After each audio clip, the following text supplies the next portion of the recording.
All right, what is up, sports fans? We are back for another episode, a special episode of the Fan in the End. I'm your host, as always, Steven Rychel. Below me, Mr. Ben Troupe, as always. To the right of him, the one and only Mr. Marvin Powell III. And our guest this afternoon is Miami Hurricanes alumni, Mr. David Gilbert. David, appreciate your time this afternoon. Getting to talk some pigskin with you. Definitely, man. Any opportunity I get, to connect with those that have a like mindset, I'll take that advantage and, always put my honest thoughts forefront and, put my best foot forward. So, That's all we could do. So again, really appreciate you hopping on with us. I guess you know uh, let the listeners know a little bit about yourself, your background.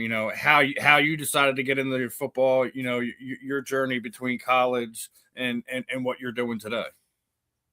yeah, I mean, man, I'm from sunny South Florida. So, football is really big down here.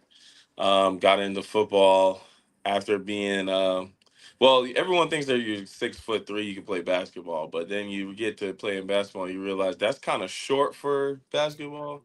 So I mean, football is kind of like where most guys get their opportunities to uh to extend that, post secondary education. For me, it was either football or the military. And luckily for me, I was able to get into football with a coach that believed in me, that actually had experience in the NFL, and kind of just saw the potential in me early. And me being a kid, I started playing football organized around like 10th grade. So just taking those opportunities and being a real student of the game, from the purest sense of the word. When you start playing football, you kind of don't have a choice. So I kind of rose kind of quickly, but it wasn't a surprise because I was kind of following a blueprint that my coach had for me. His name's Adam Rakovich. He's coached over 300 D1 athletes for the past 30 years. Some guys like Derek Roberson Jr. for the NFL.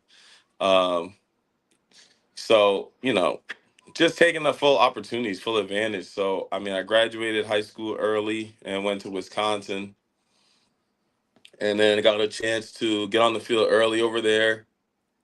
Obviously, mostly on special teams as a true freshman, and coming in on third downs as a pass rusher. Uh, Being ranked the number 12 defensive end in the nation. I think like guys above me like Fletcher Cox, Devon Kennard, like real top draft picks in that class, and just kind of finding my way. Because I was like the least experienced football player, but I just maximized what I could do. And it was just big. I was always a big effort guy, because I wasn't like one of these guys thinking, walking around thinking I was like the greatest thing since sliced bread. I was always kind of trying to like prove myself and prove that I could be the guy that my coaches needed me to be first. So that was always my first. Like if you do what your coach tells you to do, you really can't go wrong, can you? So after we turned the program around, Wisconsin, and we went to three Big Ten championships. Obviously, played opposite of J.J. Watt. He was my roommate for a little bit when he transferred in from Central Michigan, and recruited James White. Brought him in on a visit, got him to flip from Michigan State to come to Wisconsin. A lot of people don't know that he was a Michigan State, NC State kid, and I just told him, I was like, look, bro, like we're about to do something big. This is where you want to be, and they're gonna give you an opportunity to play early because they played a lot of true freshmen. Like it was me, Travis Frederick, a guy named Jordan Cahoot who had to retire because of concussions, Monty Ball. Um, like we were the guys that came in early, and then obviously when the fall hit, like we had superstars like Chris Borland, obviously like third all time in the Big Ten in tackles at a whopping 5'10", you know what I'm saying, 240 pounds. So guys like Antonio Finellis, he's a DB coach at FAU right now. So we were just really just those guys that turned the program back around, because obviously not going to any Rose Bowls for about 10 years, back from Barry Alvarez and him still being the athletic director there at the time. Just a huge blessing to be in position to learn from goats like that. Um, then end up starting, I always started, but my junior year, I broke my foot twice. Actually, people don't know I broke my foot twice, once during the season and once in bowl prep. So then having to deal with that, coming back, playing injured, and then having another foot injury separate the next year, playing through, making all Big Ten and winning the Big Ten championship, and then making the decision to like medically retire, getting the itch, coming back, transferring to University of Miami, and just doing my best that I could to help the team out there. Uh, and then getting the opportunity to play in the NFL. I made the Titans from a rookie minicamp tryout. So they signed one of five guys and moved my position from defensive end to outside linebacker. Once again, just because of the culture of South Florida, the training that I did with some greats. I had the opportunity to train with some of the greatest strength and conditioning coaches in the game, like Ben Herbert, with the Chargers right now from the University of Michigan's last state championship. They call him the Transformer. He's got a ESPN segment about him. And then working with Steve Watterson at the Titans, that was kind of like an internship for me. That was where I knew that I wanted to become bigger in that strength and conditioning phase and really diving into his knowledge, like reading his book that he gave me. He handled my rehab personally for my shoulder when I hurt my shoulder in the pros. And then training with Mike Smith, the head coach of American Heritage Plantation right now. Like he's put out guys like Malachi Tony, obviously. People don't know, man, like a lot of legends have come through that guy. Like, Patrick Peterson, he's one of the first guys to develop like 40-yard dash training, like specifics. Just a hell of a guy. Like, a lot of people don't know Brian Burns, Tony Michelle, and Isaiah McKenzie all went to the same school together. So I used to train with those guys when they were coming out of high school. And just a blessing, man, to be in position to learn from guys like that and pay it forward, in my own way. Most of the time, like you see guys, they want to coach, they have to go be a GA, and then they got to go through the ranks, they got to go through that, all of that. But I was able to kind of like forge my own path through my knowledge of strength and conditioning and take myself as a guinea pig, right? Like we didn't have mobility growing up. Even when I was in college, we just started doing like trigger points and stretching and stuff like that. So integrating that within the strength and conditioning space has been a huge, huge deal. Like I trained, one of the first players I ever trained was Tatum Bethune. Obviously he's an excellent player for the San Francisco 49ers right now, but he was one of the first guys where I kind of implemented that mobility training, strengthening those hip and shoulder labrums and helping just see how that helped guys get faster and, injury prevention and stuff like that. So that's just been my passion, like just learning all I can to help athletes. Marvin, first question. Yeah, so Dave, listen, I'm a guy. I grew up mostly in LA, diehard Trojan alum, played at SC. I always wanted to be a Trojan, man. And when I think about it, my dad, he also played at SC, and he taught me just the value of blocking and physicality. So when I was in high school, I played a little tight end, and I wanted to be Tony Baselli. When I was blocking people, I wanted to be Baselli. Growing up in South Florida, I know you went to Wisconsin first, but who were some of those canes that you looked up to as a kid that really inspired you? Please. I mean, obviously like Ray Lewis, Ed Reed, Sean Taylor was my favorite player of all time. Rest in peace. Guys like DVD, and it's in that front seven, obviously Warren Sapp, you know what I'm saying? Coming off the edge.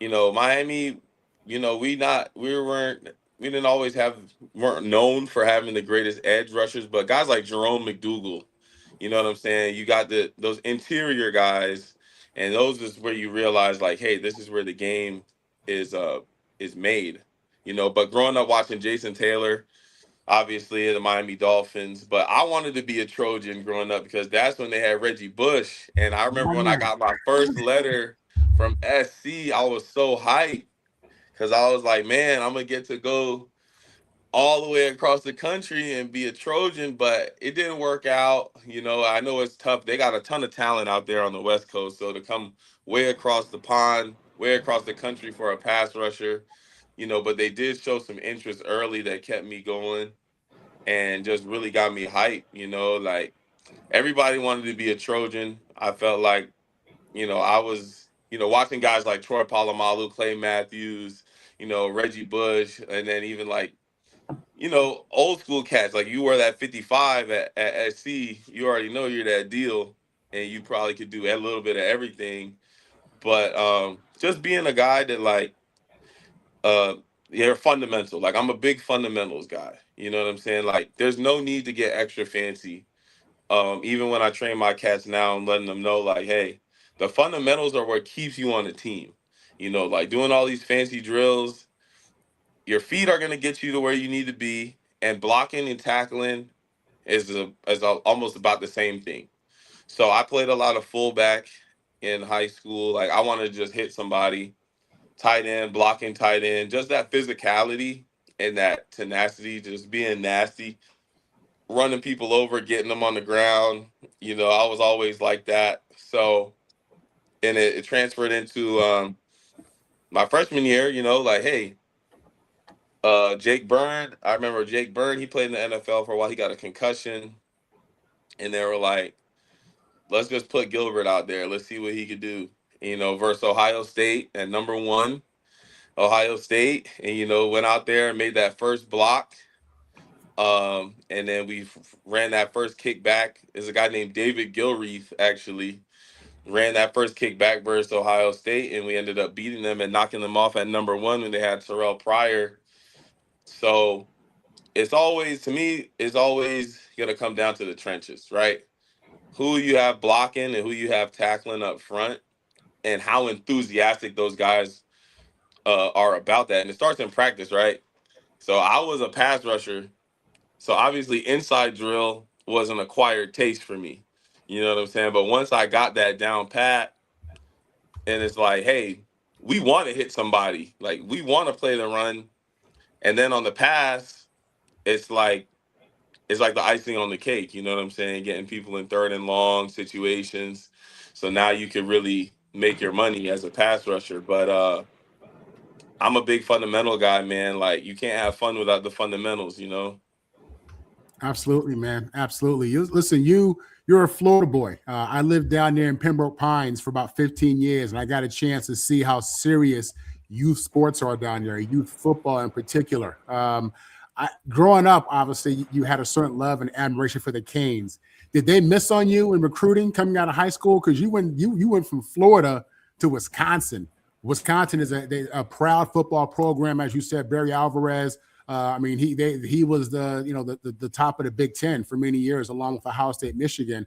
Did the Canes miss on you, and then realize what you were when you were Wisconsin, or did you just pass on them out the gate? No, they actually didn't offer me coming out. I was a big time. I was a recruit. I was a big time recruit later on down the line, but I think just my the way my recruiting process went, I wasn't super high on their board. They definitely had me because I went to that last game in the Orange Bowl, and then Chris Long just went absolutely crazy. I still remember watching him getting a bunch of sacks on Ja'Cory Harris or whoever they had at quarterback at the time, I believe it was. But that was a core memory for me because I didn't get to go on the field, right? Right. And they always take the guys they really, really want, they take them on the field. But I was sitting in the stands with my dad and my brother, obviously grateful to be to be recruited, grateful to be in that program. But I think they just were a little bit higher on some other guys. Like I came out with Olivier Vernon, you know what I'm saying? All pro guy like that. He was like a man in high school. So I don't think they missed. I think there were so many other guys like Miami Northwestern, Miami Central guys that they were looking at that I did kind of fall through the cracks, but I ended up committing to UCF like around like my junior year. So that's what I always try to tell kids, man. I'm like, hey, like if you got somewhere where you want to be and a coach that really wants you, like commit because it's gonna boost your recruiting. Like I can't have a kid that's committed to UCF and then I'm at Kansas State or UConn, which is my second and third offers, and then be like, hey, we like you. Like, okay, what does that mean? Like, I'm committed over here. Like, you got to come with something, offer at least, right? You got to at least match what they're doing. So a lot of times, kids they don't understand the logic, but you got to play the game and you go to the biggest thing is right, it's just like dating. You go to the dance with the girl that really wants to go with you. You don't want to be nobody's second or third option. You know what I'm saying? Because they pick you because they couldn't get the dude they really wanted. So now it's like, come on, oh, whatever. Like you want somebody that's enthusiastic about you, that believes in you, that sees you excelling in their program, that wants to give you a leg up and put you up. And I think that's a big thing that a lot of kids miss out on nowadays. Ben. Even saying that, David, I mean, you said a lot, man. I mean, you a '90s baby. I'm a '80s baby. So you talk about them Canes teams. I played against Sean Taylor. I was in college from 2000 to 2003. So I got Sean Taylor, I got Ed Reed, I got Vince Wilfork, I got Jonathan Vilma. Got a lot of nightmares from them Miami teams. But you also said, you found what you wanted to do while you played football, which is very hard to do, by the way. It's very hard to say, okay, football is what I want to do, but you found what I'm going to be doing after football. When did you know? Because I remember when I was coming through the league, they were talking about, they said, pretty soon it's going to be about the two people, the sports science people, aka nutrition, working out, and the sports analytics people, breaking down why this play on third down. When did you know, all right, I'm going to be working with these athletes? Because, you think about Derrick Henry, right? How big, fast, strong he is, but you look at his regimen. He's doing heels during the offseason. Like, he really trusts his trainer, because they'll say, look, my trainer gave me another 10 years of my career when I trusted. And when did you know I got to be able to show these players that, look, I would love for you to be an all-pro, but I care more about you being a 10-year pro. I care about you having longevity in this game. When did you know that sports science and really helping these players know the importance of nutrition and working out, taking care of your body, that was going to be something you were going to find yourself doing post-career? Well, the way I kind of discovered it was just volunteering here. Like, I was always a big volunteer guy because, like, you play football, people want to be around you, and you're actually a nice person. And one saying that I always learned when I was go by when I was young, it's important to be nice, right? But it's nice to be important, right? But it's more important to be nice. So I live kind of my life by that. Like I was Miami Dolphins Student Player of the Week, in high school. I got to go to the Miami Dolphins game with my head coach that I actually coach for right now. We was able to go on the field. I was able to have experience with his team. I actually coached his son this year. That was like he was a little boy when I was there. So it's like it's a community thing. What football is just 22 people on the field trying to kill each other, but it brings together the whole community. Like Madison is the second or third largest city in Wisconsin on game days, and then after game days, it goes back to being the capital city, but it's like goes back down to like the fifth or sixth in population. So that tells you a lot. Like football and growing up, getting able to experience football all different places. Texas, right? They closed down the store, right? It's God and football. You know what I mean? And for me, I knew what I wanted to do because I did so many other things and I volunteered so much in my free time outside of football. I'm like, hey, like I got practice tomorrow, but today's done. The sun's still up. Let me go find something productive to do with myself, right? I'm away from home. I'm in Wisconsin. I actually got an award right here. My mom still has it. And this is Community Service Award, from Wisconsin for over 200 hours. I volunteered at schools The kids, they just wanted to hang around the football player, but I was there to help them kind of, and to help me discover like who I wanted to be. So I mean, and let me re come circle back to the whole UM thing. Like, there's a ton of talent down here in Miami. You can't recruit everybody, and sometimes they do miss. You know what I mean? And it's not because they don't like you or because you're not good enough, but I mean, when you go out and you see a school of fish, can you really pick the biggest ones? You know what I'm saying? You go for the biggest, sexiest one. You're like, oh, I want that one. But there might be one down there that you didn't get to see, right? So, like for me, I learned a lot about that process and helping Tatum Bethune because he was the first player I ever trained at linebacker, right? Because his dad, he was coming off JV. His dad was the principal, and I worked with his uncle. His uncle actually coached Joey Bosa and Nick Bosa at PPO, right? So I learned a lot from that family. I'm super close with them still, even to this day. But I saw them miss out on Tatum twice. He went to UCF, had 108 tackles, hit the portal, and ended up at Florida State. And I'm just like, God, like, what are we doing? Like, how do we not get Tatum? Like, he's a Central kid. He wore #1 at Central. You know what that means? He's the best player on the team. And sometimes it's God's plan. You know what I'm saying? It's the God's plan, and you never know what's really best for you until it all shakes out. In the end, just justifies the means. You know what I'm saying? Now he's actually he got an All-Pro performance. He led the NFL in tackles for like 4 or 5 weeks. He's always been an undersized guy. He's always been overlooked, and that's the thing. Like those 2-star and those 3-star guys, they stay with that chip on their shoulder for so long. Like I saw a defensive tackle from the Dolphins. He got traded to the Colts. He went to Alabama. I forget his name. His name is Raheem or something like that. The guy is huge. I'm like, how are you a 2-star?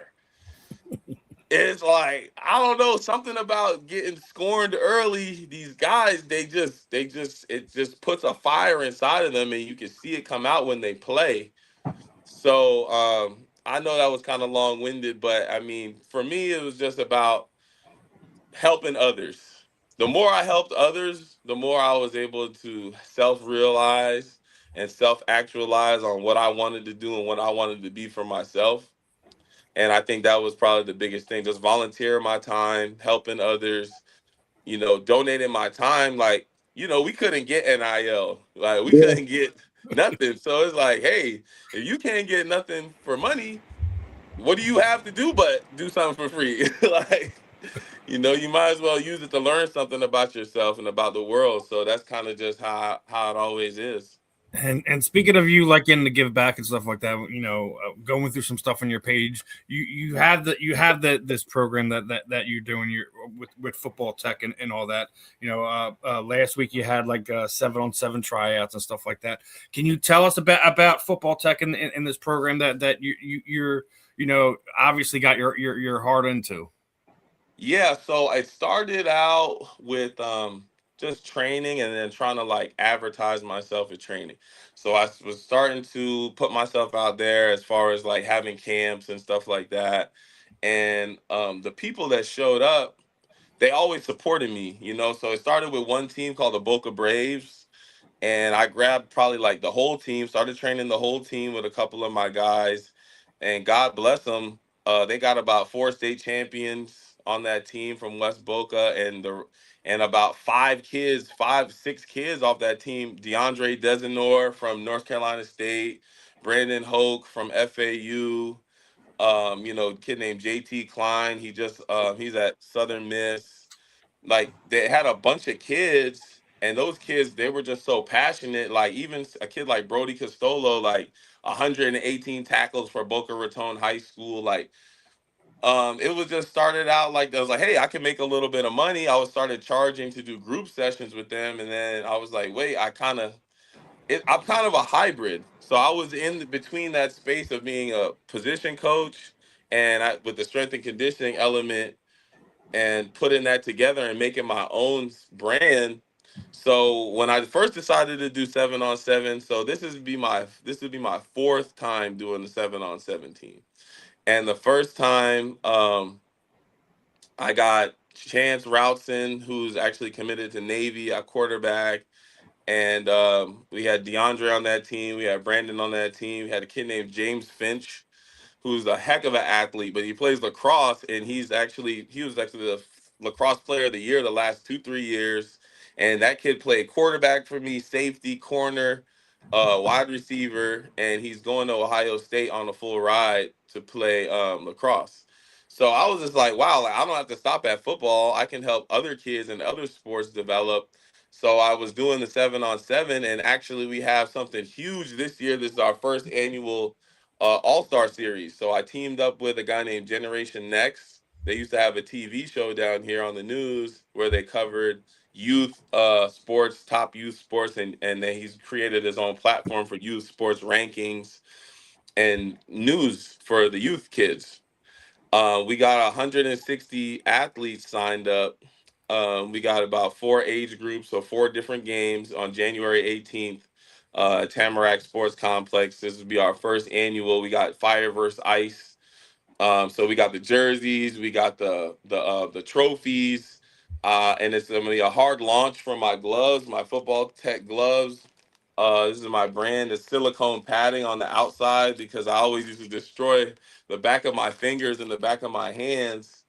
So it's got the silicone spining on the outside with my logo right here. And this is actually one of my top selling pairs. All the kids they love the money. They love the $100 bill hand grips. So this is just it'll be a hard launch for it's a unique product that I created while I was playing arena football in Jacksonville when we won the National Arena League championship out there in 2023. So it came together, and it's something that I saw down the line when I started a long time ago. But building a team of like-minded individuals, getting the right people involved, it obviously takes a certain amount of time. It's a money thing, right? You need money to do it. It's an investment, and you got to have people you trust. So now that we're hard launching, and I teamed up with Josh from Generation Next, the sky's the limit, and we're trying to go national with it. So we just got in our first store. We got to play it against sports in Gilbert, Arizona, and I got that through Team USA, through Mike Quarty and Kevin Moritas, God rest their soul. But one of my friends named Kyle Knight, he's out there in Arizona. He's always been a big believer, and I played in it's like a kind of a semi-pro. I used it as a tune-up for football when I went to Cancun. I played on Cancun's first professional football. I got paid to live in Cancun to play football, so like, I mean, I don't see how we can go wrong with this. But I met Kyle Knight, and I was like, this guy's like 54 years old, and he's still playing football. Like, this guy's nuts. So it's like I love to meet all different types of people like that. You know, he's became my brother. He's become a real advocate for the product because he was one of the first people to try it. And I'm not afraid to start small. Like, this is something that was grassroots for me. And it's like, hey, if you got a good product and it's a good idea, don't wait. Like, don't wait to get this out. You don't have time to wait. Like, today could be your last day. So just do something big. Don't be afraid. You know, I want to encourage anyone out there that has a product or idea, you know, write it down, write a plan for yourself, and eventually God will bring the right people into your circle, and they'll believe in it just as much as you. And that's really all it takes. You know, it's not about money. A lot of times, obviously, we all like money. Money helps us do everything that we need to do, but the passion is where it's at, and it's the most important thing, you know. Absolutely. I hear you there. I guess we'll start with Ben on follow-up. Yeah, I was gonna say, have you ever heard of Pro Impact Sports? Is that like a agency? No, Pro Impact Sports is exactly what you're doing now. It's a former teammate of mine named Gus Scott. They up there in Jacksonville. They do exactly what you do. The reason why I say you want to collab with people that's been doing it, they're gonna help you get past a lot of stuff you don't got to do. And Gus played with me. You sound like a younger version of him, David, because he's saying, look, the easiest way to get to where you're going is collaborations and partnerships. They're gonna make it so much easier because No, you don't gotta do that. And it's another dude by the name of Coach Daniels. He has something called it's called the Peach State Gridiron Classic. It's an all-star game in Georgia. My nephew got to go to Kennesaw State because of this. I'm gonna get you in contact with both of them, and y'all can just talk. And the reason why I'm saying is there ain't no competition when we collab. And collab mean I respect what you're doing. Partnerships mean, man, I want you to have 100% of what you're doing. So Pro Impact Sports, I'm gonna get you in contact with Gus and them. I'm gonna tell Coach Daniels about you because he already got a game. And in his game, he has, I want to say 17 different states, including Canada. These are guys that got recruited but didn't get the love they wanted to. They all need to wear gloves. I think they'll look good in your gloves. But that'll be up to you if you want them to wear them. But you're gonna have kids from all over, and all you do is have them look in that camera and say, "Listen, man, these are the gloves." I'm just trying to give you some free game. Is all I'm saying. I ain't know, but I love what you're doing, but it's only 24 hours in a day, and you got to live too. You see what I'm saying? As much as we love it, we got to. So I'm gonna get you in contact with Gus. Y'all can just talk. Coach Daniels, my nephew got to go to Kennesaw State because of this game, and he was a 1,700-yard, 25 touchdown rusher, and he wasn't. So because of this game, he got to go. Now, and the one thing I would tell you too, David, don't sell what you're doing. If somebody come through and want to buy it, that's how much it's worth times two. So if somebody say, I'll give you $10 million for it, you should ask yourself, why would they give me this money for what I already built? To go away. And it's going to be unrecognizable when you go to it. You're going to be like, what is it? You're going to show up to something you built. Gloves going to look different. Signs going to look different. You're going to be like, wait. Don't let nobody buy you out. Now, if they want to spend some money, so I give you a piece. I'm the creative control. So if y'all want to be a part of it, do the what's the name, Miss Buss out there with the Lakers. She said, yeah, I'm gonna sell the Lakers for $10 billion, but I'm still keeping a minority share so I can still make the decisions. So you're gonna buy my team, and I'm the one at the head of the table. That's how you negotiate. You're not gonna take what my daddy built. I'll sell it to you. So I'm gonna get you in contact with both of them just because I think when creators meet creators, man, magic happens. So I'm just listening to what you're saying you're doing with the 7-on-7. That's what Gus and them do. And just like you, he'll take the money, but he ain't about the money. He's like, look, man, I don't want to turn nobody away because they can't afford it. I'm trying to make sure these youngers get the best opportunity to play past high school, which is extremely rare, as you know. But I'm just listening to you. And like I said, just want to be a sponsor at this point in my life, be able to say, hey, let me point you in the right direction. You don't owe me nothing. So if I show up to the game, hey, Ben, man, I'm just doing my part, man. I don't want nothing from it. I know people that make moves. You a mover and a shaker, sir. You down there from South Florida. Y'all the movers and shakers. I know about y'all South Florida, Dade County, Broward County. I know about y'all down there. So Man, you I'm gotta just hustle, impressed with man. what If you're you doing. want to live down here, it's expensive, man. And I am a Jamaican, so I do have 6 jobs. I got 3 kids. My wife, she would love it if I would stop coaching high school football, but I told her it's not happening until I put my kids in college. But it's all about equity, right? You learn about equity and joint ventureship. So Shaquille O'Neal, he talked about joint ventures and just equity. Like you want someone to, if someone really respects what you're doing, they're not going to just try to take it from you and crash it in the ground, right? You're going to want to stay on as a board member and continue to make contributions to build what you started because the end is never really the end, right? It's just a new beginning. So it sounds cliche, but it's so true.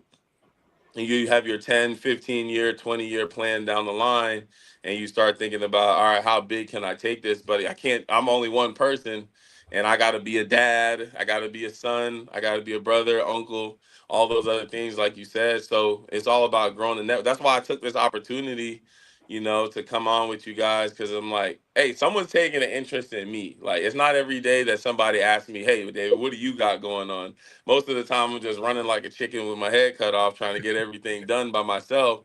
And I actually I just got on my North Miami Beach Police Department, as a cadet. So I'm going into police academy, so I can start my law enforcement career. And I'm just like, hey, you want to do all these things. You're only one person. So it's like, you just got to decide, hey, how you want to move and who's going to help you get to your goals, you know. So that's such a big thing. Marvin. Yeah, I definitely commend you, Dave, just for what you're doing as an entrepreneur. And I really, I echo what Ben was saying. Strategic alliances are how you're going to get from where you're at to where you want to go much faster. And I say that to you as an entrepreneur who's dealt with the highs and the lows of that. With that said, coming out of Wisconsin and coming out of did you know that after football you wanted to be an entrepreneur? Have you been business minded from the get? Is that something that you caught on too late? How did you transition into that? And I ask you that, you know, just considering how athletes forever got a bad rep, you know, for not having a backup plan or not having a different plan.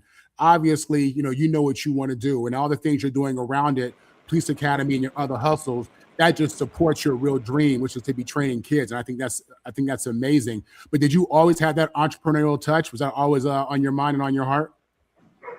I mean, I think my biggest thing, like, I wanted to get paid to play football, you know, and then once I made it pro, I realized very quickly that giving you all their money is not exactly people's priority, right? So we got to find ways to get. And then I learned about, you know, 6 different sources of income. The average millionaire has 6 different sources of income, and you want to do things that have synergy, right? So if I'm training kids and I'm getting them gloves, and then the whole NIL thing is like, right, that's something brand new, because before you couldn't even take a ham sandwich or they're running you down to kick you out, you know. Just staying with the times. But I did always have an entrepreneur spirit, because nobody ever wanted to pay you a bunch of money just to do one thing. Like, I was a bodyguard, I was in a security guard, um, you know, been a trainer, and then finally I learned about having a product, right? And that's when the light bulb finally clicked, when I'm like, hey, let me create something that's not already out there, right? I don't want to copycat anything.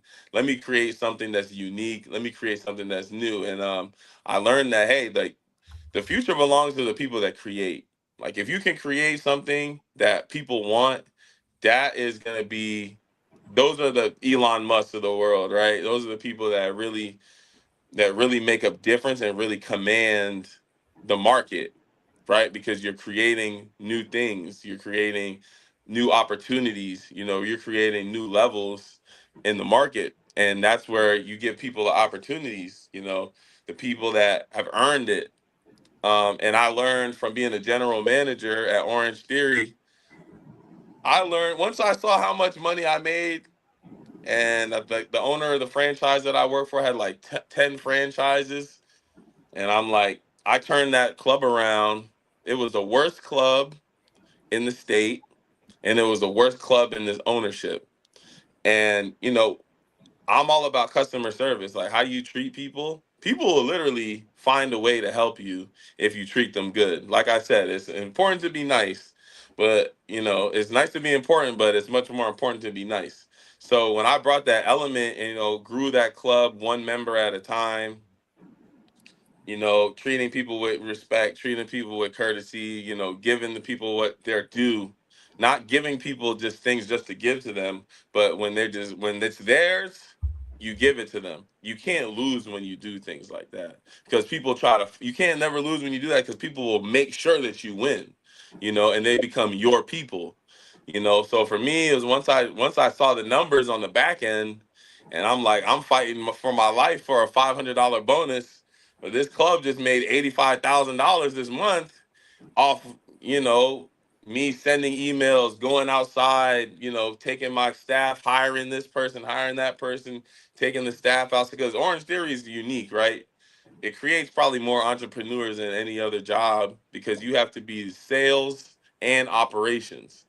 There's no, you know, it's just you and your assistant manager, because it's a boutique gym, and you guys are managing somewhere between 800 to 1,200 members, you know. So you guys have to be personable, and you also have to get the job done on the numbers side. So for me, it was like, hey, if I can do this for them, if I can do a fraction of this for myself, like, I'll be okay. So, that's where I got the confidence to step out on my own at 26 years old, being the youngest general manager, probably in the entire company, being a minority, and that's a Fortune 500 company that's probably mostly white women, So it's like, hey, how can you get comfortable in this space where people really don't want you? You know what I mean? You got to be good. You got to be good. You can't just be there and just coast by. You got to be active. And I think it's just like anything else, right? It's about hard work. And somehow, some way, the people that aren't scared to work super hard every day, they somehow find a way to get ahead of everybody else. Like I was putting in 60-hour work weeks, you know what I mean, working on the weekends, making sure that my club was and then we ended with the Kings. We used to get belts, like WWE wrestler belts.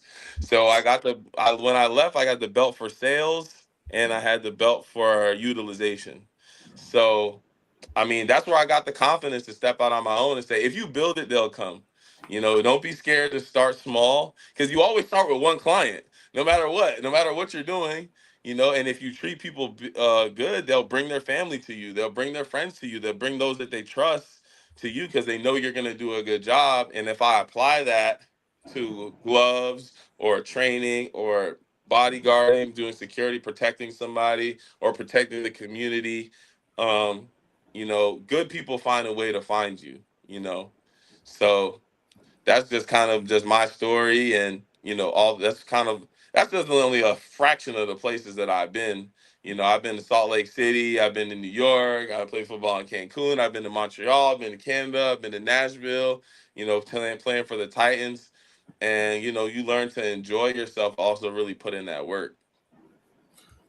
We got a question. I got to ask this though. I mean, because just listening to you, I'm gonna pose a question to you that was posed to me because the thing about being former athletes, man, we the biggest dreamers out there. You cannot dream bigger than an athlete. We think we can do anything, and I love that about us. But somebody asked me, they said, "All right, Ben, right now you're doing what you got to do because you got to survive. What do you ultimately want to do? Like if somebody said, all right, Dave, you ain't got no restrictions. What would David want to do? Like from here, what you in your early 30s, when we see you 20 years from now, what would you want to be doing ultimately? I want to I want to open my own gym, for athletes, and I want to be like an athlete's paradise. Like you can go there, you can wake up in the middle of the night, you can't sleep, go hit the sled, you can go shoot your shots, in the middle of the night. You got complete access. I think that's the athlete's dream, is to be in a position where you can help other athletes and give them something unique. They have chefs there, have food.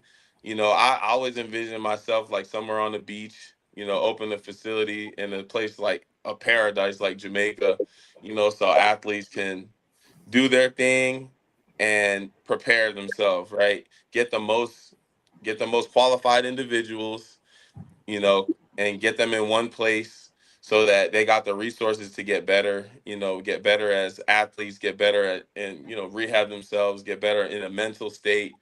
And that would be my dream, is to just be able to go around and go to all my athletes that I train, all the kids that I have that are pros, and be able to watch them play and be able to watch them flourish and help them move on to that next step in what they want to do in life. Like I've coached kids now. I've coached kids now so long that they graduated, they grown, they got their own kids now. And it obviously doesn't take that long, from high school. In about 6 or 7 years, you'll be a grown adult on your own, doing your own thing. But I think that providing others with opportunities, you can't go wrong. Like for me, being able to just travel and finally being able to say to my wife, like, hey, we don't have to do this. I can take you to do that. Because she gets mad at me. Well, I mean, what the next question is, what would you call it? What would we actually got a couple questions from the chat. I want to get before we get into that one. So okay. Anthony want to say, David, the gym you're planning to open up, are you thinking of opening up? Is it just going to be basketball and football? Or are you going to try to have batting cages, soccer fields? Like, what when you have this plan for this gym, is it more than just 4 sports? Like what is the I guess the goal for it?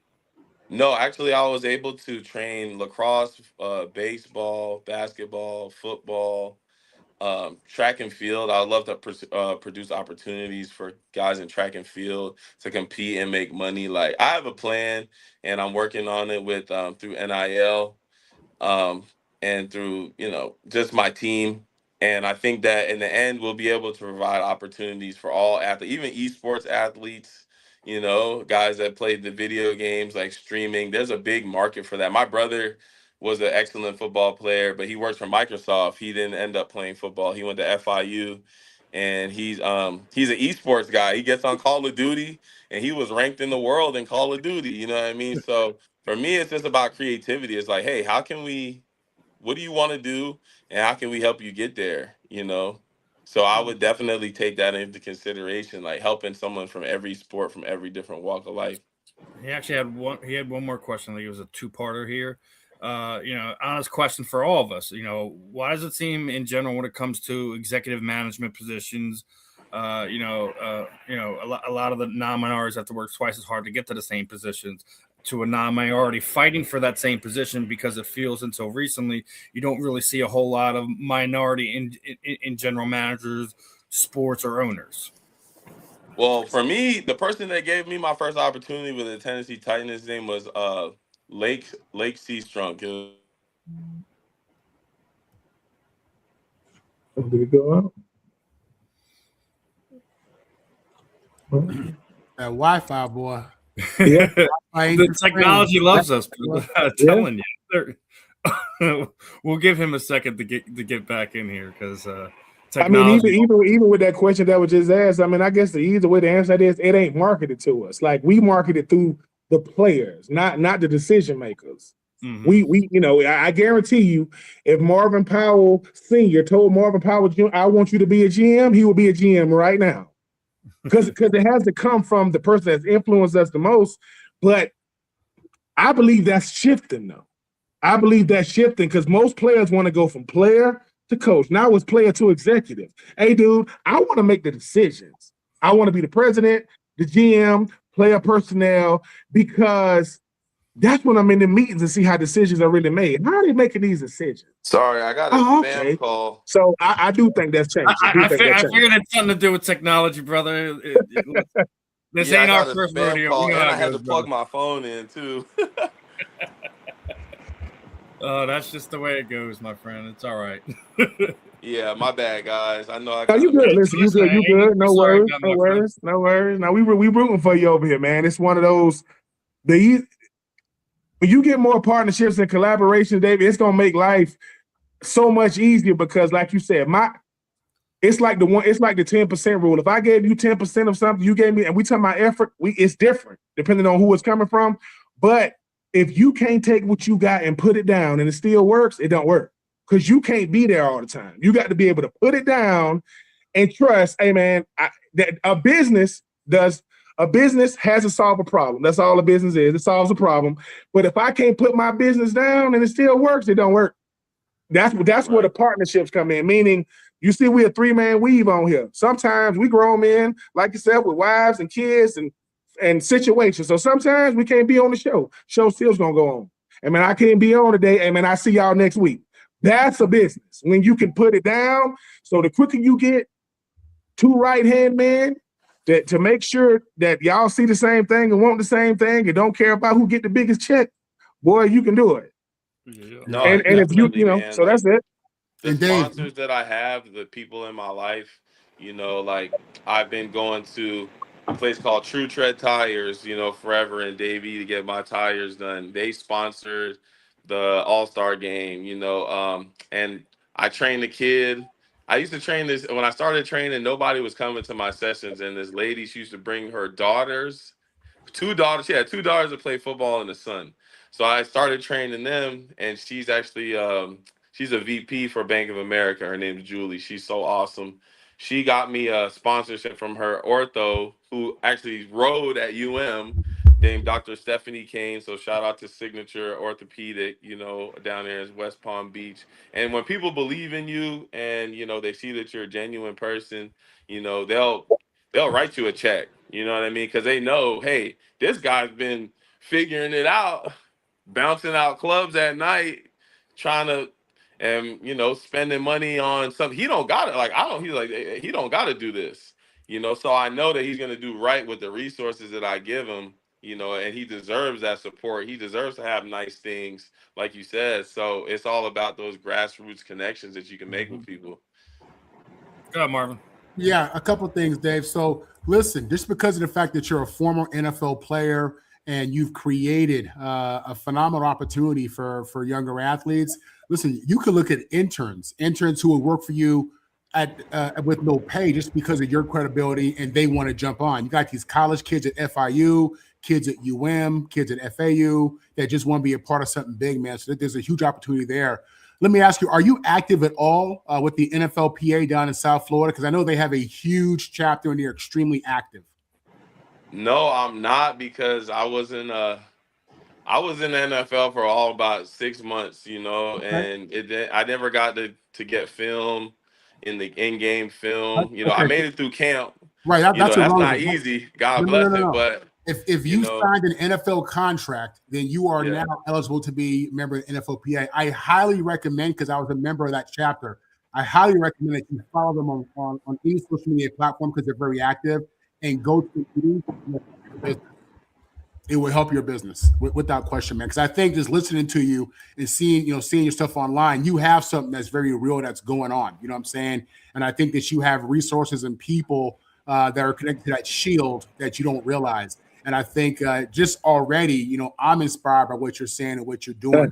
But I think there are bigger opportunities out there for you that you don't know about. And I think for you, it definitely starts with the NFLPA in South Florida. When you go to your first meeting, you'll know what I'm talking about, because they're going to have you stand up and tell the other players who you are and what you do. And from there, you're going to build automatic relationships. Trust me. Definitely going to do that. I'll definitely do that. And tell them your number. I'm going to give you both. I'm gonna text you from a 347 area code. I'm gonna get you in contact with Coach Daniels as well as Pro Impact. But when you speak, David, don't do what we normally do. Don't, we'll speak. Don't tell them, no, I need you guys' help. Like, look at them in their face. Like the one thing we didn't know how to do when we was young, and when you first got the league, my name is David Gilbert, and I'm happy to be here. No. I'm here because I need you guys' help. You guys understand stuff that I don't know just from being older, because players, when, we could be direct with each other. Hey, you think I came here because I want some of the food? It's cool. I got food at home. I need you guys' help, because when you do that, somebody gonna pull you to the side like, all right, man, what you trying to do? Because former players need to help former players. The only way we kill that ego and pride, man, we got to, hey, man, tell me what you need. Doesn't mean I can help you, but I might know somebody who do. And I'm gonna put you in contact, because we got to get past this cool stuff. Man, look, I'm here because I need help. And this is supposed to be what we come for help, right? I ain't here for therapy. I'm here for support. So tell them that. And tell them, until y'all help me, I'm going to harass y'all like you owe me child support. I'm going to be up in y'all grills, because now I got your email.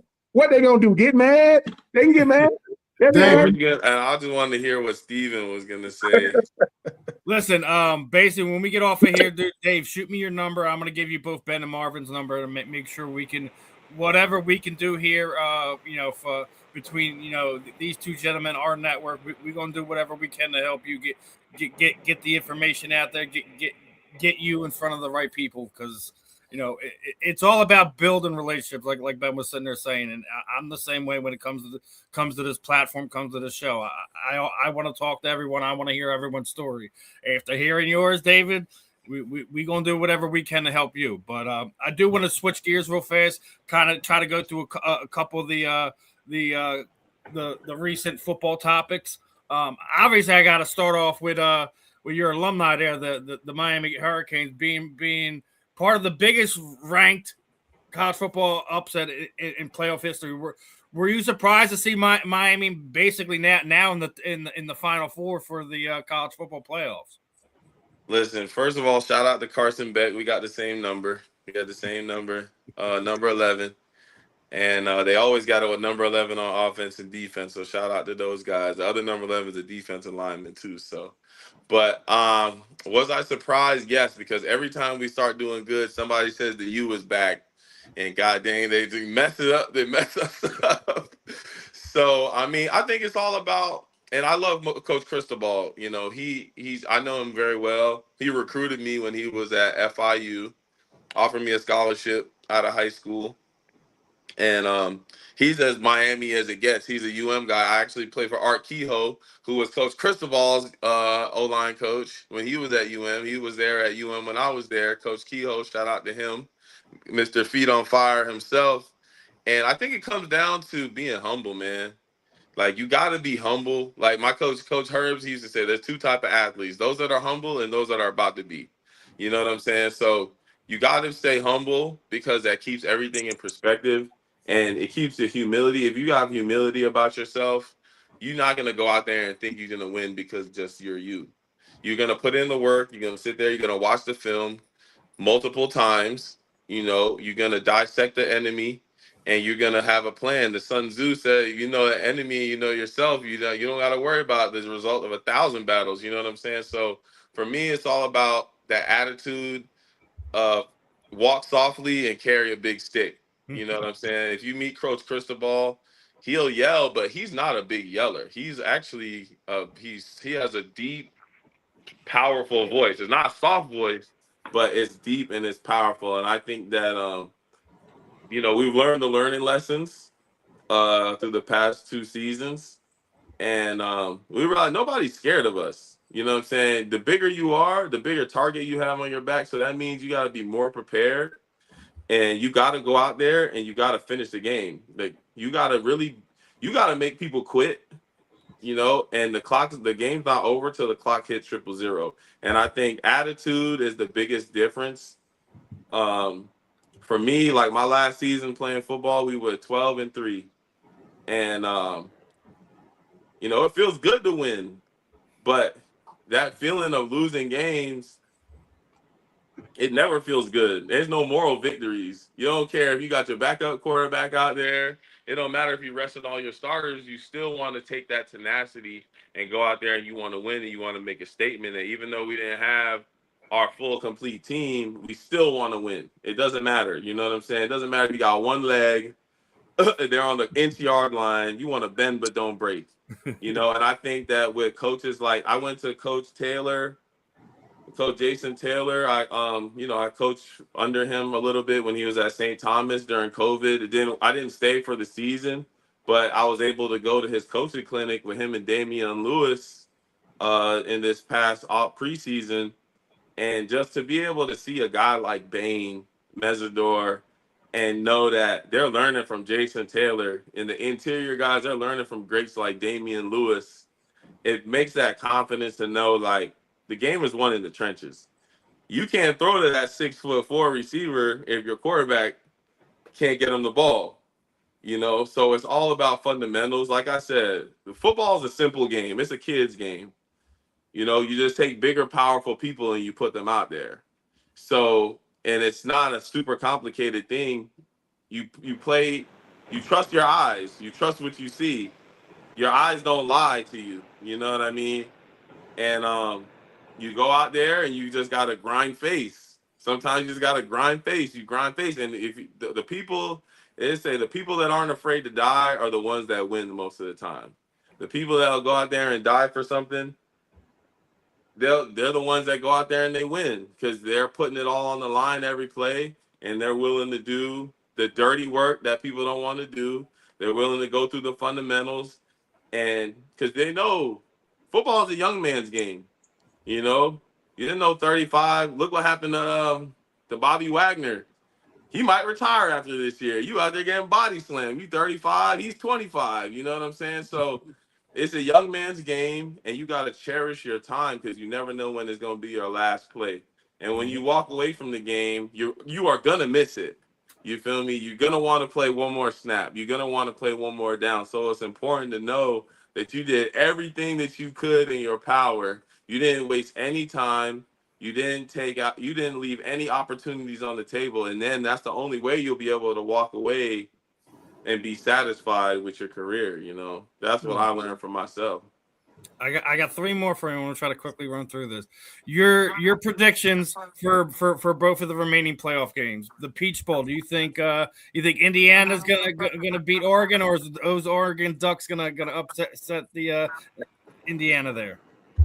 Well, the coach that I had at Wisconsin when Monte Ball scored 82 touchdowns, that's the same offensive line coach. His name is Bob Bostad, is the Indiana's offensive line coach. And if you know what I know about that man do not play. Okay, so I think it's going to be Miami versus Indiana in the final, just because it's going to be Jason Taylor and Damian Lewis versus Coach Bob Bostad and Coach Signetti. Man, like, those guys grind face. You know what I'm saying? They're not afraid to put their own face in a meat grinder just to get a play done. Coach Bostad, he always used to scream, "Sacrifice your body." You know what I'm saying? Sacrifice your body. That's not somebody that you want to mess with at the end of the day. So that's my prediction, man. I'm definitely with you there. That's what I've been saying the last few days. I think it's going to be Miami and Indiana. Obviously, the Fiesta Bowl's tonight. So the Cinderella story of Ole Miss ends tonight, right, my friend? Yeah, I mean, I don't really see a Division II quarterback, Trinidad Chambliss. He's a great athlete, but you're not getting away from Bain, the Mesidor, and those guys. Like, they got Jason Taylor leading them, one of the all-time greats, Hall of Famer, NFL, and also Damian Lewis, Hall of Famer, interior guy, Hall of Fame guy. So I think that you fall back on your coaching, man. That's one thing we always learn. You always fall back on your coaching. So the coaches reflect the players. I mean, the players reflect the coaches, right?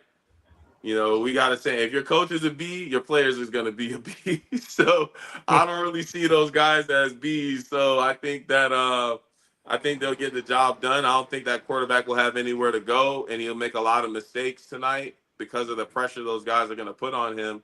And that's where the game is won, is in the trenches. So we're going to just dominate up front. I think Bain is a first-day pick guy. I see him on par with Reggie White and Aaron Donald. I think he's the third coming of those guys because he's so powerful and fast. He could play 3 technique and 5 technique. Shout out to Eric Hicks, my coach. He extended my career teaching me how to play the 3 technique. That's the shortest point to the quarterback. So, I mean, it all comes down to the quarterback. If you got to disrupt him, he can't do much. I agree. And since we're talking about sacking the quarterback, I came across this on your social media. Me and Marvin were talking about this during the season, that if Myles Garrett broke the sack record on the final week of the season, that there's an asterisk put to it. But you posted this one up there, and I didn't believe it when I seen it, was the snap counts, right? For each of the times that the record had been broken. I didn't realize that despite playing multiple more games than Michael Strahan, that Myles Garrett had under almost under 120 snaps less than him. Yeah, now, I mean, that matters a lot, because to me, it's all about efficiency, right? The more chances you have to get to pass rush, obviously, the more sacks you can get. And shout out to my kid at FAU, Brandon Hoke, his junior year before he went to St. Thomas. The kid he had 21 catches, 10 touchdowns. So that means damn near every other catch was a touchdown for this kid. And it's all about efficiency, man. Like, even right now, he was a true freshman at FAU. He averaged 14.8 yards per catch with 12 catches. That's a kid you want to get the ball to, because he's not gonna count a saying that I got a lot of sayings because I'm getting up there, but you don't count your plays, you make your plays count. That's one thing that my coach taught me. He's like, hey, if you could go 5 for 5 on third downs, you're going to be in position. Even if people don't see you, every time they do see you, you're doing something big. So it's about efficiency. He averaged 15 yards a catch at St. Thomas his senior year. He had 42 catches. He didn't have the most touchdowns, but he always took away the number one corner, because if you didn't guard him, he was going to bomb you. So that opens up the offense for everybody else. You make your team better by being the most efficient player you could be. You don't want to go out there and make a bunch of mistakes, and that will take your team far. The more people you have on your team like that, the better your team will be. Now, one last one before I flip it back over to Marvin and Ben before we get ready to wrap this up.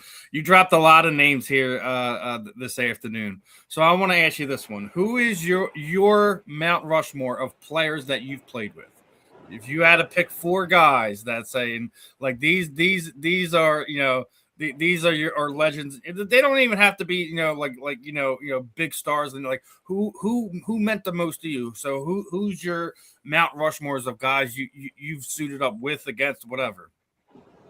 Number one got to be Chris Borland, man. Like, I ain't never seen a guy 5'10", 240. Like, he blocked a punt. He jumped up, like, because of me and him, they changed the rule in college. You can't jump over the shield to block a punt anymore. It's a penalty. He actually jumped over the shield versus Wofford and blocked a punt my freshman year. We were both freshmen, and I recovered a touchdown in the end zone. And then I jumped over the pile on my birthday, turned 18 years old, and blocked a punt after the punter kicked it in the air, slapped it back down to the ground. Chris Borland, and he's the one. I'm like, shit, he could do it. I could do it too. He about 5'10". Like, I could do that. But Chris Borland, for sure. James White, sweet feet, man. He came in as a true freshman, and he just was like lightning in a bottle. Like, that kid, he could do it all. And he wasn't like the biggest. He definitely wasn't the biggest, but he was super quick, and he just could make you miss. He wasn't even the fastest. Like, he was fast, but he wasn't even the fastest player we had. But he was special, and it goes to show that just if you can do the intangibles, you could work, you could be special, you can make something special about yourself. So I would say Chris Borland, James White, and then if I switch it over to University of Miami, guys that I played with, I would say my roommate Justin Renfro, because he played D line and O line in the NFL, which is super hard to do. Like, his first sack was Teddy Bridgewater, and then he switched over to O line and played in the Super Bowl for the Seattle Seahawks on offensive line. That's got to be like, I don't even think that many people could even possibly do anything like that, if you ask me. So I think that guy, and he had a higher vert than me on pro day. I was like, how do you do it? You're like 320 pounds. So he was a hell of an athlete, and he actually won the Grey Cup in Canada at offensive line, played in like 2 or 3 Grey Cups and won one. So he's just a dominant football player. Like, when you talk about lesser known guys, our guys in the trenches rarely get any love. And for my last spot, I would say John Clay, man. Back to Wisconsin for John Clay. That guy was, when he won a Big Ten Offensive Player of the Year before he started, got some injuries, he was one of the most powerful people I ever seen in my life run the football. And you did not want to get in front of that guy. He was big. He was fast. They say he like snatched a bike off a chain and started riding it one time in downtown Madison. The guy was just strong as an ox. And, I want to shout out those guys because they're lesser known guys, obviously, besides James White with his 4 Super Bowls with the Patriots. But, sometimes we forget. You always want to talk about the J.J. Watts and the Russell Wilsons. When you get to Miami, you want to talk about the Duke Johnsons. But it's really those guys that make the team go. Like, I scored my 72-yard touchdown on senior day in Miami because of Justin. He jumped onto that Virginia quarterback. Well, he transferred from Virginia too, so he had a bone to pick with them. He jumped on that quarterback and absolutely crushed him and gave me that opportunity on my senior day to run back that touchdown. So those are 4 guys. They might be a little bit lesser known. Obviously, Chris Borland, 3rd in Big Ten history in tackles at 5'10", but he only played 1 year in the NFL before he retired. But those are guys to me that were like major difference makers, game changers, great people. Great fathers, great husbands, and I wish them the best of luck, like in this world, you know. All right, Marvin, your final thoughts, questions is. Yeah, Dave, straight to the point, man. I don't know what you consider the standard to be at UM, but at this point, is the U back? 2 more games we will be. Fair enough. That's what I want to hear. Got to That's what I take care want of to hear. business first. Yeah. All right, listen, some of these schools, UCLA and them, they get to the Final Four if that ever even happened. That's He's an SC guy. So he gonna throw that shade at the UCLA guys. My final question is: Can you get in contact with Michael Irvin? Give him a pair of your gloves and your belt, because he's gonna be pulling it out. He's gonna be smacking something. You know what I'm saying? Michael Irvin is a big fan of Brandon Hoke, right? And because they went to St. Thomas Aquinas, right? And he actually gave Brandon Hoke his seal of approval, and he gave him his blessing. And not only from Michael Irvin, but Chris Carter, who is at FAU now. On the staff, yep. They love Brandon, and they sealed off. And be on the lookout for number 0 from FAU. I've been training that kid since he was 11 years old, and that kid loves football, and he's a beast downfield and blocking. He always tries to block someone. He throws people on the ground. He's a big weight room guy. He's about 6'4", 200 pounds, runs about a 4.5, a low 4.5. And he loves to block downfield. So anytime Chance Washington or anytime these St. Thomas running backs broke, they would always look for Brandon, because they knew he would be trying to get somebody on the ground downfield, because he wasn't getting the ball as much. But that's a guy that that is close to my heart. I'm close to his family. That's like a nephew to me. And I think he's going to be next up. I think he's going to be one of the greatest to do it, because of who he is as a person. And that's the most important thing. When you look at football, always the great people, for some reason, it's something special about them, and to get signed off on early in your career, not only by one Hall of Famer, but 2 Hall of Famers, there's got to be something special coming down the pipe. So you always want to look down the line, kind of like as a parent, right? You look at your kids and you see some of those same things, some of those same greatness capabilities that you have in yourself. I see those in him. And I think if he could get some recognition, he could get some more passes this year, he'll do something special. He honestly averaged more catches, more yards per catch than Jeremiah Smith this year on only 12, 13 catches. So I want to see how far he could go. I just want to root for the kids that I train. That's my big thing. I want to be there to support them. I want them to know. I want to endorse them. I want people to know, like, hey, this is the guy. I'm not afraid to stand on the table and say this is the guy, because it's not too many wide receivers out here bench pressing 285 pounds. I told him my goal is to get him to 315 pounds by the end of spring. So just doing special things, man. That work ethic, and that work in the weight room, it never lies, Now, as we get ready to wrap this up, David, what I typically always do is kind of throw the proverbial microphone over to you. Anyone you would like to thank, shoot out your social media sites, shoot out websites, and anything you'd like to leave a lasting impression on the viewers with. The time is yours, my friend. Yeah, I want to say to all the people that supported me, thank you so much. And I wanted to shout out my All-Star game, January 18th at Tamarack Sports Complex, the Football Tech All-Star Series. We want to get as many eyes on that as possible. We're going to have Generation Next, Queen of Sports, Backyard Athletics, and Cameraman Said. So be on the lookout for all of those outlets, because now we've transitioned from legacy media to streaming media, right, to new media. So be on the lookout for those young athletes. We got over 160 youth athletes signed up for this game. And obviously some of them are going to be the future GOATs.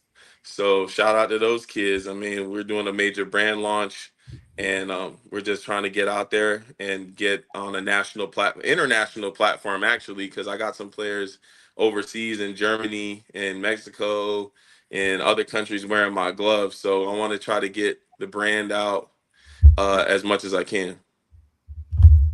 we're gonna do anything we can on our end. David, it was a pleasure talking with you this afternoon. We definitely got to have you back on here again. Sometime in the future, we'll work out something to get you on, collaborate with you on something else. But other than that, it was a pleasure talking to you. And appreciate your time this afternoon. We're gonna that puts an end to today's episode. So big thank you to everyone who tuned in on the chat room. Had questions for me, my co-host David, and all that. And we will see you guys next week. Peace out, my friends. Thank you.